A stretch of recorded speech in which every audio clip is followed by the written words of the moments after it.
જ્યારે ઉત્થાન અને વિકાસ માટે એક સંપ અને એક મંચ પરથી સારા ઈરાદે સામૂહિક અને પ્રામાણિકતાએ પ્રયત્નો થાય ત્યારે કલ્પના ન કરી હોય તેવી સફળતા મળતી હોય છે। આવી સફળતા પાલનપુર નજીકના ભાગડ ગામે જોવા મળી છે।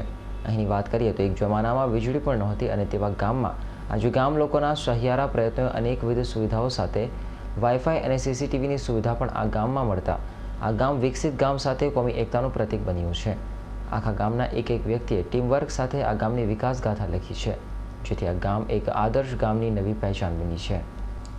બનાસકાંઠાના પાલનપુર તાલુકામાં આદર્શ ગામ તરીકે જાણીતા ભાગડ ગામના વિકાસની તસવીર બદલાઈ છે અને ગાંધીજી કહેતા કે સાચું ભારત ગામડામાં વસે છે, ત્યારે તે ઉક્તિ મુજબનું વિકસિત ગામ તરીકે જાણીતું ભાગડ એક ઉત્તમ ગામ તરીકે નામાંકિત થયેલ છે।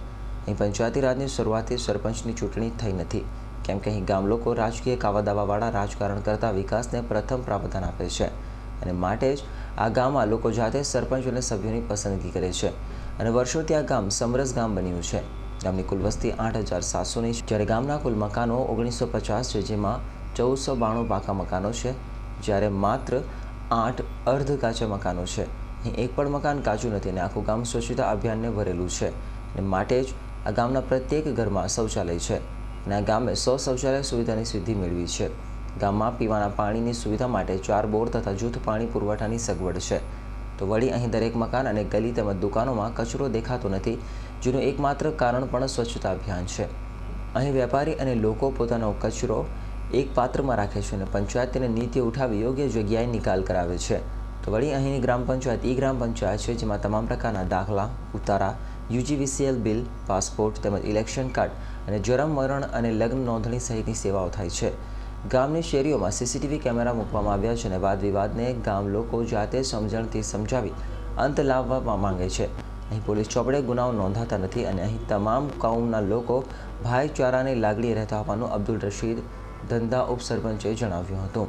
હું ભાગડ જગાણા ગામનો સરપંચ છું। મારું નામ અબ્દુલ રશીદ ગુલામતુલ ગગા છે। અમે ગામમાં હિન્દુ મુસ્લિમ બધા સહી શાંતિથી રહીએ છીએ અને અમારા ગામમાં 11 માણસોની એક કમિટી છે, જે અગર કોઈ બી પ્રશ્ન બને તો 11 માણસો મળીને સોલ્વ કરીએ છીએ। બીજું, અમારા ગામમાં સ્વચ્છતા અને સારું પાણી અને ચોખ્ખાઈ અને સાફ સફાઈના બદલે બહુ અમે કોશિશ કરીએ છીએ અને અમારે મંદિર, આ અમારા ગામમાં 5 મંદિર છે, 3 મસ્જિદો છે અને અમે હિન્દુ મુસ્લિમ બધા મળી અને મોહબ્બતથી રહીએ છીએ। એ અમારા ગામની એક મોટામાં મોટી વિશેષતા છે। ચૂંટણી કેવી રીતે થાય છે? ચૂંટણી તો થતી જ નથી। 1956 પછી આજ સુધી કોઈ ચૂંટણી થઈ જ નથી। ગામ બધું મળી અને કોઈ બી જે સારો કાર્ય કરો એને સરપંચ બનાવે છે। ગામમાં કોઈ દિવસ લડાઈ ઝઘડા? કોઈ દિવસ લડાઈ ઝઘડો, ચૂંટણી થતી નથી એટલે લડાઈ ઝઘડો થતો નથી। બધા ભાઈ તરીકે રહે છે, બધા હળી મળી રહે છે, એકબીજાની જરૂરત હોય। અચ્છા, અમારા ગામમાં અમે હિન્દુ ભાઈને કોઈ ઉછીના પૈસા લે તો વ્યાજ લેતા નથી। અમે વ્યાજ નથી લેતા। અમે ઉછીના પૈસા એમનામાં જ આપી, મૂડી લેવાની પાછી, જ્યારે મહિને 2 મહિને 6 મહિને 12 મહિને આપે। અમે કોઈ વ્યાજ લેતા નથી। એટલે અમારે હિન્દુ ભાઈઓને સારું છે અને અમારે મુસ્લિમોને સારું છે। હિન્દુ અને મુસ્લિમ એકબીજાને કામમાં આવીએ છીએ અને સારી રીતે રહીએ છીએ। Nilesh Patel, S9 news, Palanpur.